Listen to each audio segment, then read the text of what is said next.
Karen, ¿qué estás haciendo? Pipi, aquí haciendo cuentas y números a ver cuándo es que finalmente me voy a pensionar. Ay, no, pero haz las cuentas bien, porque mira, las mujeres se pensionan a los 57, a uno de hombre le toca esperar hasta los 62 años, 5 años más. El que tiene que hacer las cuentas bien eres tú, porque las mujeres tenemos que cotizar las mismas 1.300 semanas en un periodo corto más pequeño. Los que tenemos que hacer las cuentas bien somos todos, porque ahora la Corte Constitucional tumbó justamente esa norma, que es que por darle una gabela a las mujeres para pensionarse a los 57, cotizando el mismo número de semanas, la tumbó el día de ayer. Vamos a ver si el Congreso legisla oportunamente, si no, se va a ir reduciendo ese requisito gradualmente. Pero bueno, ¿qué temas tenemos para hoy? Pues yo tengo un temita, no sé si han escuchado el efecto Armando Benedetti. Salud. Ay, Benedetti, claro, no, hay que hablar de Armando Benedetti, del efecto sobre la economía.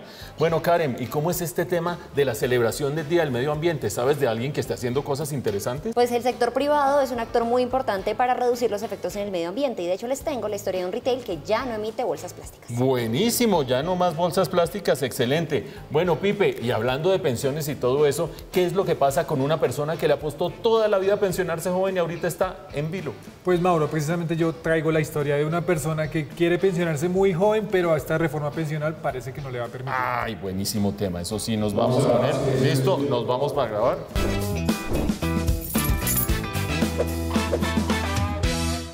Sin lugar a duda, la noticia de la semana ha sido el escándalo de Armando Benedetti después de una gran confrontación con Laura Sarabia. Y esto tiene varias implicaciones políticas, pero también económicas, que es el tema que aquí nos compete. Mauricio, ¿qué está pasando?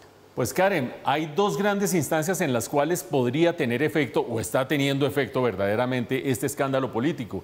La primera de ellas, la que la gente percibe de manera inmediata, el precio del dólar.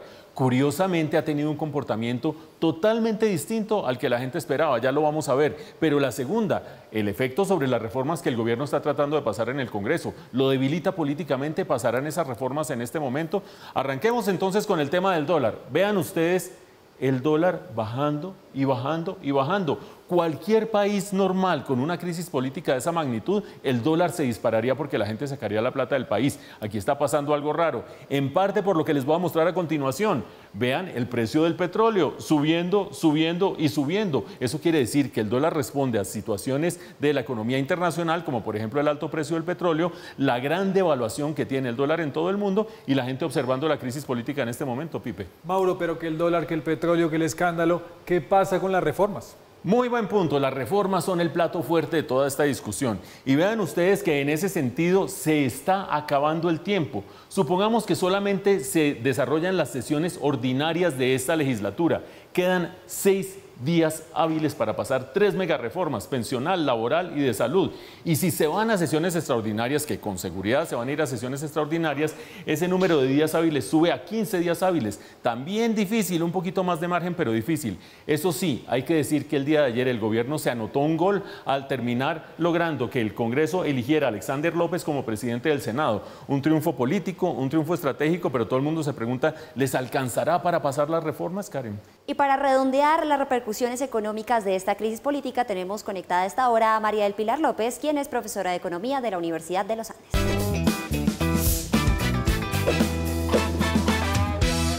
Efectivamente, Karen, para entender cuál es el efecto de toda esta crisis política sobre la economía, tenemos con nosotros a María del Pilar López, profesora de Economía de la Universidad de los Andes. Bienvenida, María del Pilar, quien nos saluda en este momento desde el África. Hola Mauricio, muchísimas gracias por la invitación. Así es, saludándolos acá desde Benín, África Occidental.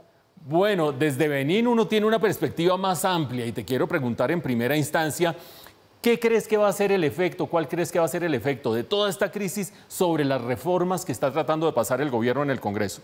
Bueno, lo primero importante mencionar acá es que estas reformas, la amplia discusión ha mostrado que son reformas que se necesitan, y el problema de estas crisis es que se lleven a equilibrios un poco extremos, o que se terminen pasando muy rápido, que hace que no se tramiten de la mejor manera, o que se haga la discusión correcta, o que al final ni siquiera se logren pasar y presentar.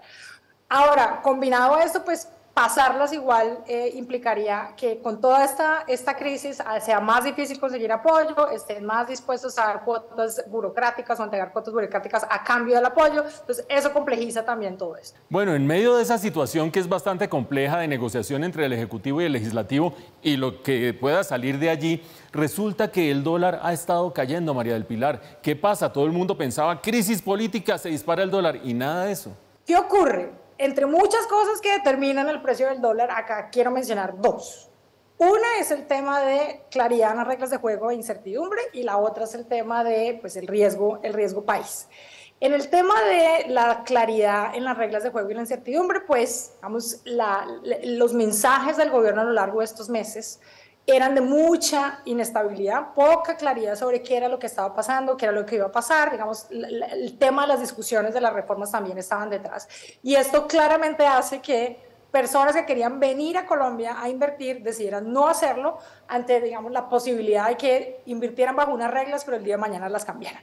¿Qué ha ocurrido con todo esto? Que la institucionalidad se ha mostrado ser no tan débil como se pensaba, lo que implica que a pesar de las señales del gobierno, sí hay unas reglas de juego medianamente claras, y eso afecta el dólar. Lo otro es el tema del riesgo país, que está asociado pues, a un riesgo fiscal, está muy ligado, y es básicamente la probabilidad que el gobierno no pague si pide prestado. Eso también afecta al dólar, porque parte, digamos, de esos recursos que entran es para, pues que entran a la economía es para financiar al gobierno, al Estado. Entonces, ¿qué ocurre? Pues en este ambiente de los problemas que se han dado recientemente de inestabilidad política y que afectan que las reformas se demoren, se retrasen o que al final no pasen, termina siendo paradójicamente bueno en ese sentido, porque estas eran reformas que pegaban fiscalmente muy fuerte. Eso implica que si estas reformas no pasan, digamos, esa carga fiscal no va a estar, que por tanto el riesgo país que está asociado con este riesgo fiscal, que está asociado a la probabilidad que el gobierno no pague, pues se reduce, y eso puede ser más atractivo para atraer inversionistas y atraer el dólar. Bueno, y en últimas, si entiendo bien, no obstante la turbulencia de corto plazo, este equilibrio institucional, estos juegos de pesos y contrapesos, ¿son una buena noticia para la economía, María del Pilar? Pues ahí es donde, digamos, depende. Yo respondería así como una buena economista. Parece ser que en el corto plazo ha funcionado, sobre todo con este impacto que tiene sobre el dólar. Si uno piensa que estamos en épocas de alta inflación y que, digamos, una depreciación del dólar, una apreciación del peso colombiano es bueno para bajar esa presión inflacionaria. En el mediano plazo, la inestabilidad política puede jugar por otro lado. Por ejemplo, que se descuiden, la inestabilidad política lleva a que se descuiden otros aspectos importantísimos, temas de control territorial, temas de seguridad, que pueden estar afectando tanto la atracción de inversión como el mismo presupuesto, ¿no? Que al final se termine pasando un pedazo más grande de la torta hacia allá, y al mismo tiempo la inestabilidad política hace que muchas de las ideas y de los proyectos banderas o de las políticas que se querían impulsar para impulsar la economía, para desarrollar ciertos sectores, el tema de la industrialización, de la reindustrialización o generación de empleo, por ejemplo, impulsar el tema de vivienda, pues que se queden frenadas y se vean afectadas. Es el punto de vista experto de María del Pilar López, profesora de Economía de la Universidad de los Andes, con la perspectiva que da la distancia, atendiéndonos desde Benín, África Occidental. Muchas gracias, María del Pilar, por haber estado en Impacto Económico. Mauricio, un placer, que esté muy bien. El lunes pasado se celebró el Día Internacional del Medio Ambiente y en Impacto Económico nos propusimos darle un consejo a un amigo para que el planeta sea más sostenible. Pipe, deberías empezar a tener bolsa reciclable para ir al mercado. Debería empezar, Mauro, pues yo ya empecé, aquí tengo mi bolsa reciclable, siempre listo. Pero negra, uy, qué feo. Negra, pues también tengo blanca. Mejor serio? dicho, Pipe, Uy, si sigues sí. así de juicioso, te vas a poder ganar puntos Colombia e incluso millas, porque Carulla es el primer retail en Colombia en lograr tener 0 bolsas plásticas. La estrategia de Carulla para hacer más sostenible este planeta. La nota de Karen. Prestar atención a los plásticos de un solo uso debido a su impacto devastador en el medio ambiente es crucial. Preservar los ecosistemas y proteger nuestra salud a largo plazo es una prioridad. Cada año se producen a nivel mundial más de 400 millones de toneladas de plástico y se cree que la mitad de este material se concibe para una vida útil de un solo uso. Menos del 10% del plástico producido se recicla. Se estima que entre 19 y 23 millones de toneladas de desechos plásticos terminan cada año en lagos, ríos y mares. Eso equivale al peso de alrededor 2.200 Torres Eiffel juntas. El sector privado es un actor fundamental para la concientización, pero sobre todo para pasar de la idea a la acción con relación a sostenibilidad. Carulla es el primer retailer en Colombia que elimina el uso de bolsas plásticas en sus puntos de pago y también en sus canales digitales. El anuncio se hizo en el marco del Día Mundial del Medio Ambiente, que se conmemora el pasado 5 de junio y cuyo tema en 2023 es la búsqueda de soluciones para reducir la contaminación por plásticos de un solo uso. Desde el año 2017, con la apertura del primer formato de valor de la marca, nuestros Carulla Fresh Market, eliminamos el 100% de las bolsas plásticas en puestos de pago. Y desde ahí continuamos ese camino, implementando esa eliminación en los 30 Carulla Fresh Market que tenemos hoy. Estas acciones suman en diferentes pasos, dado que la marca también en materia de sostenibilidad ha realizado otras iniciativas, como por ejemplo ser el primer retail de Latinoamérica en ser carbono neutro. Asumir compromisos con nuestro planeta es fundamental y hoy damos un paso muy importante al eliminar las bolsas plásticas de nuestros puntos de pago.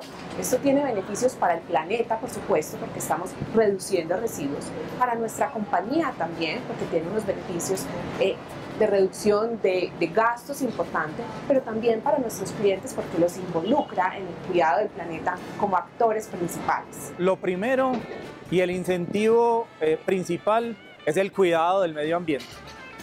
Y eso de manera genuina es algo que queremos también seguir escuchando a nuestros clientes porque sabemos que es una preocupación y ha sido un compromiso genuino de esta marca. Pero adicional, estamos incentivándolo también entregando puntos Colombia a los clientes que traigan sus bolsas reutilizables cuando vienen a comprar a nuestros almacenes. En estos momentos nuestra apuesta ambiental más importante es la reducción de la huella de carbono, cómo cada vez avanzamos más en reducir nuestros impactos y nuestras externalidades ambientales, cambiando nuestros refrigerantes, adaptando mejor nuestros sistemas de frío, pero también dando un paso más en materia de plástico. Estos avances en materia de prácticas sostenibles se pueden materializar por medio de estas opciones reutilizables que ofrecen desde puntos como Carulla. El futuro del planeta está en nuestras manos y cada acción cuenta. Este es el momento de implementar conductas sostenibles, de promover los pequeños cambios que generan un gran impacto y de preocuparnos por preservar nuestro planeta a futuro. Juntos podemos hacer de la sostenibilidad un estilo de vida.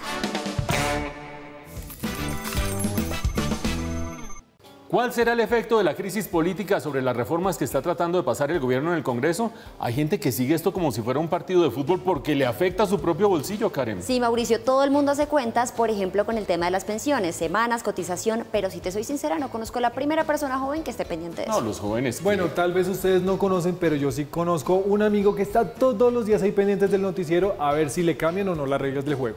Pensando pensionarse joven, la nota de Pipe.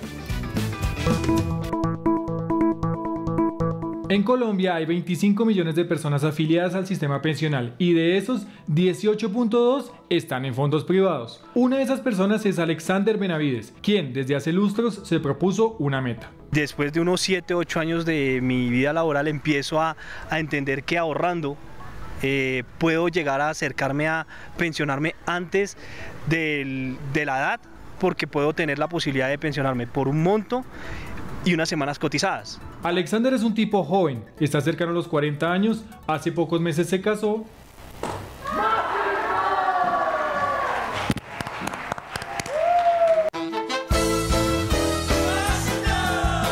y representa fielmente una de las cualidades del actual sistema pensional colombiano, la posibilidad de pensionarse anticipadamente. Empiezo a entender que ahorrando puedo llegar a acercarme a pensionarme antes de la edad, porque puedo tener la posibilidad de pensionarme por un monto y unas semanas cotizadas. Pero con estos días de reformas, la pensional a él no le beneficiaría de mucho. Su plan de pensionarse anticipadamente podría desbaratarse. Si aspiró a pensionarse, digamos, en un fondo privado, con, diga usted, no sé, 2 millones de pesos.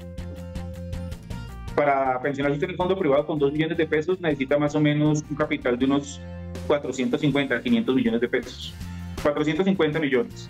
Entonces, para lograr tener ese monto de capital, pues obviamente se va a demorar mucho más tiempo. Por estos días, él anda en el limbo. La reforma pensional dice que quienes tengan más de 1000 semanas al momento de entrar en vigencia la ley se salvarían de los cambios. Él tiene... Yo tengo 926 semanas aproximadamente. Y la reforma dice que desde el momento en que se aplique o inicie la ley son los que hayan cumplido 1000 semanas. Realmente estoy a 74 semanas aproximadamente para entrar a ese régimen. Si la reforma se tarda algo más en aprobarse, él alcanzaría a salvarse y lograría el objetivo que se trazó desde chico. Mi expectativa era a los 47, 48 años pensionarme, porque tenía el tiempo de seguir ahorrando y a los 48 años ya decir tengo una pensión no necesariamente con el mínimo porque depende del ahorro y no esperaría los otros 14 años que me faltarían para por edad pensionarme. El caso de Alexander no es el único. La reforma pensional técnicamente haría subir la edad de pensión a personas que le apostaron a pensionarse anticipadamente en los fondos privados. Personas que tenían la opción, digamos el caso particular que estamos hablando, no solamente no va a poder pensionarse anticipadamente, sino que ahora no se va a poder pensionar por 1150 semanas, sino que le va a poder trabajar 3 años más para tener la misma pensión. La reforma sería un duro golpe a esa población que juiciosamente cotizó y cotiza, a quienes lo hacen con ingresos altos. Esto le afectaría a una inmensa minoría, que son las personas que devengan más de 3 salarios mínimos, ¿sí? Que vendría siendo más o menos, ¿qué le digo yo? Por ahí unas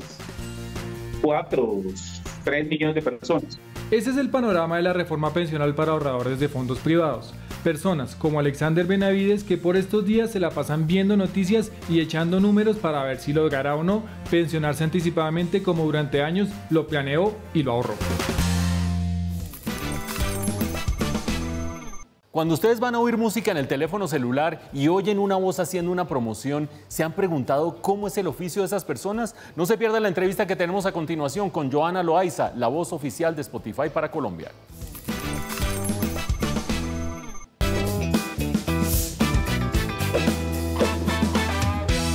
En Impacto Económico estamos como siempre con los protagonistas de la economía y un protagonista cada vez más presente en el bolsillo de mucha gente es Tienes una canción para cada estado de ánimo. Canciones felices, canciones melancólicas. Incluso esa conmovedora canción que entonas a coro con tu mascota cuando nadie más está oyendo. Y uno oye sus canciones y dice, pero esa voz que me da la bienvenida, ¿de dónde será? Es una voz como extraterrestre porque nunca tiene cara hasta el día de hoy.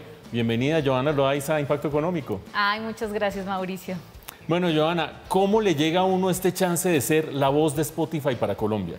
Pues todo pasó en Buenos Aires. Una amiga mía que estudiaba música, ya se graduó, me dijo, me están contactando para hacer un casting, pero están buscando voces colombianas, deberías acompañarme. Yo le dije, sí, vamos, pero pues no, yo le dije, no soy cantante ni nada por el estilo. No importa, mi amiga me insistió mucho, mi amiga Jessica, como hazlo.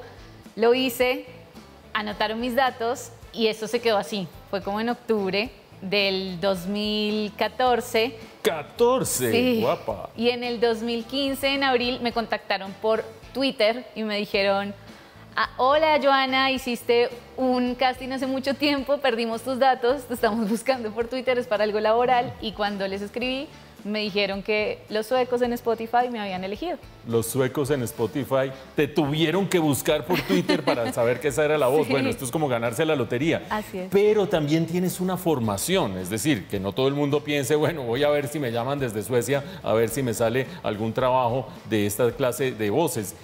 ¿Qué es lo que estudiaste tú en México? Estudié doblaje, actuación de doblaje. Actuación de doblaje.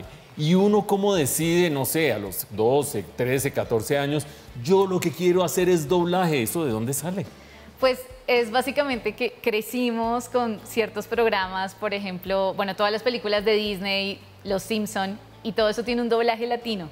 Entonces hace parte de la idiosincrasia latinoamericana, por decirlo así, y tenemos un tipo de doblaje muy específico. Entonces siempre me llamó la atención y me gustaba todo el tema y dije, bueno, pues quiero hacerlo, y me salió esta oportunidad y la tomé. Bueno, y me obsesiona el problema de la sincronización. cómo hablar uno en un doblaje encima de la boca y de la voz y del ritmo del habla del actor. ¿Podemos hacer una prueba? Sí, claro. Bueno, entonces, por favor, vamos a ver. Esto no estaba preparado, solo estaba preparado Fercho con el micrófono. Adelante, Fercho. Vamos a tratar de hacer una prueba de doblaje a partir de una película de los años 40 protagonizada por Rita Hayworth. Es Gilda. Quienes han seguido el cine y la conocen, es un clasicazo, pero quienes han seguido, por ejemplo, el rock argentino, hay una canción de Serú Girán que se llama Salir de la Melancolía, que arranca con este pedacito que vamos a hacer y vamos a ver, Johanna, cómo hace el doblaje. Entonces vamos, por favor, Dieguito.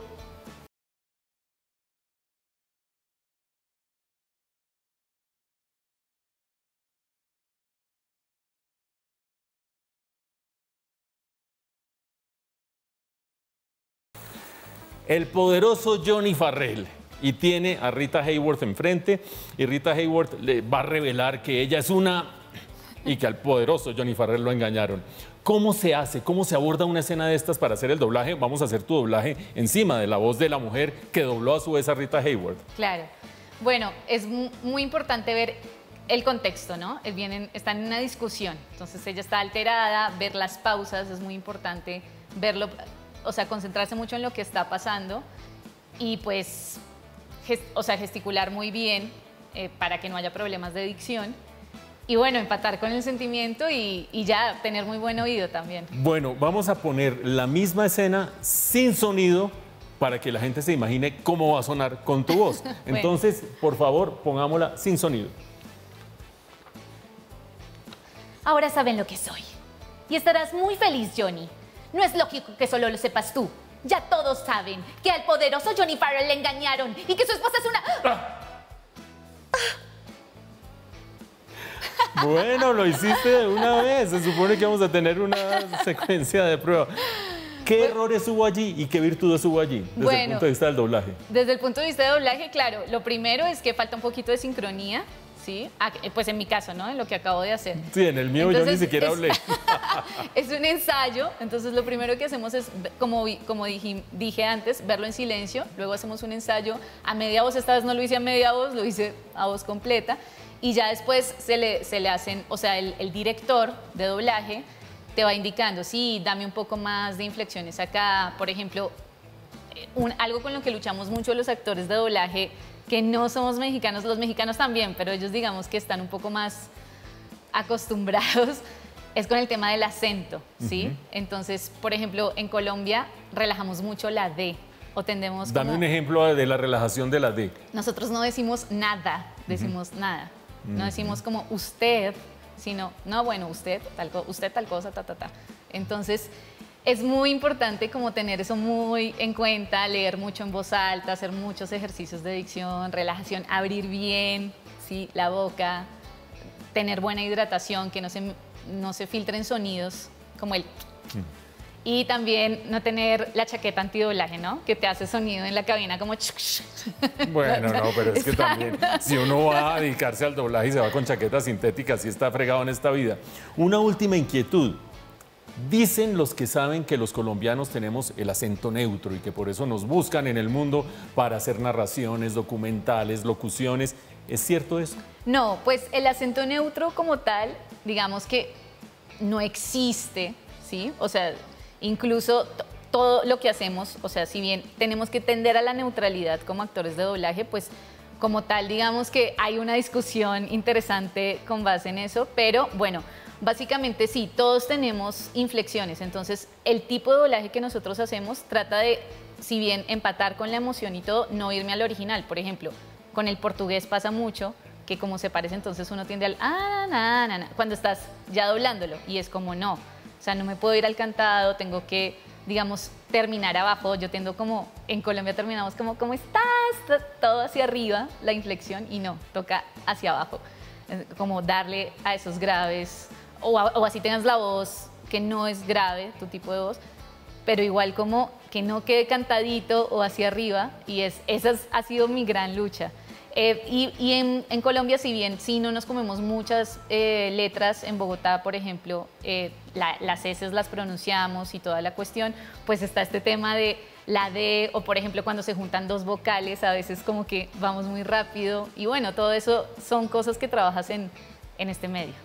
Es Joana Loaiza quien nos ha enseñado cómo es por dentro este oficio del doblaje por una parte y de la voz comercial por otra parte. Es la voz comercial de Spotify para Colombia. Muchas gracias, Joana, por haber estado en Impacto Económico. Ay, gracias a ti, Mauricio, por la invitación. Excelente.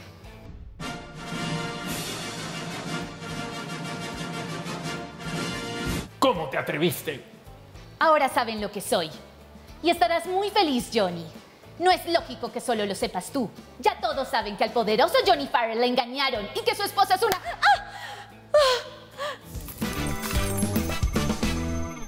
Todos oímos cotidianamente a los gurús de la economía hablando de lo que deben hacer los demás, pero ¿cuál ha sido la mejor y la peor inversión que han hecho ellos mismos? Después de comerciales viene nuestro quiz económico.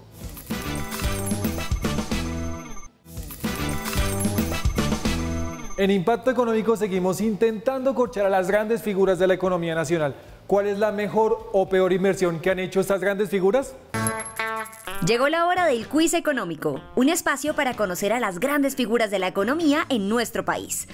Hoy le aplicamos el quiz económico a Daniel Wills, vicepresidente técnico de Asofondos, Juan David Correa, presidente de Protección, y Gustavo Morales, presidente de Fasecolga. Libro recomendado.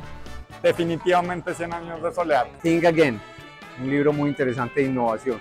Las correcciones de Jonathan Franzen o Tu rostro mañana de Javier Marías. Lo bueno de la plata. Pues es necesaria. Es tener la posibilidad de darse gusto. Lo malo de la plata.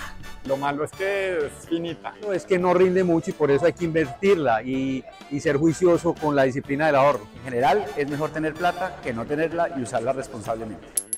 ¿A qué se dedicaría si no necesitara plata para vivir? Investigar. A servirle a la gente, a hacer caridad, obras sociales, ayudarle a los más necesitados. A leer. Tip para que la plata rinda. Ponerla bien lejos de la billetera. Ahorrar de manera disciplinada y diversificado en los portafolios. Yo nunca he logrado que me rinda la plata. Cifra que siempre tenga en mente. El salario. ¿Cuánto tengo que ahorrar? La tarjeta de crédito. ¿Qué problema de Colombia solucionaría si pudiera? Me aseguraría que todo el mundo entienda que no existe el presupuesto ilimitado. La equidad. El hambre. ¿Cuál ha sido su mejor inversión? Compré durante la pandemia un título inmobiliario, ¿cómo se llama? Es un derecho fiduciario en un hotel. El trabajo, el servirle a la comunidad y en dedicarme a la familia. La educación de mi hija. ¿Cuál ha sido su peor inversión? Compré facturas de Justo y Bueno. Seguramente algunos momentos de preocupación. Un carro que compré alguna vez que fue un desastre desde el día que lo saqué del taller. Y así se nos va yendo el tiempo en Impacto Económico, pero nos quedan algunas preguntas para la reflexión. Por ejemplo, Karen, ¿te quedó claro cuál es el impacto del efecto Benedetti sobre la economía? Sí, Mauricio, por un lado tenemos el dólar, por el otro la confianza de los inversionistas. Vamos a ver finalmente eso cómo se decanta. Y también si van a poder pasar las reformas o no. Y Pipe, ¿ya sabes cómo te vas a poder pensionar siendo joven todavía o no? Mauro, la verdad, yo prefiero esperar a ver qué pasa con las reformas. Y ustedes espérennos a nosotros dentro de 8 días aquí desde los estudios de Plaza Claro. Vamos a seguir analizando las circunstancias que afectan su bolsillo y nuestro bolsillo. Hasta entonces.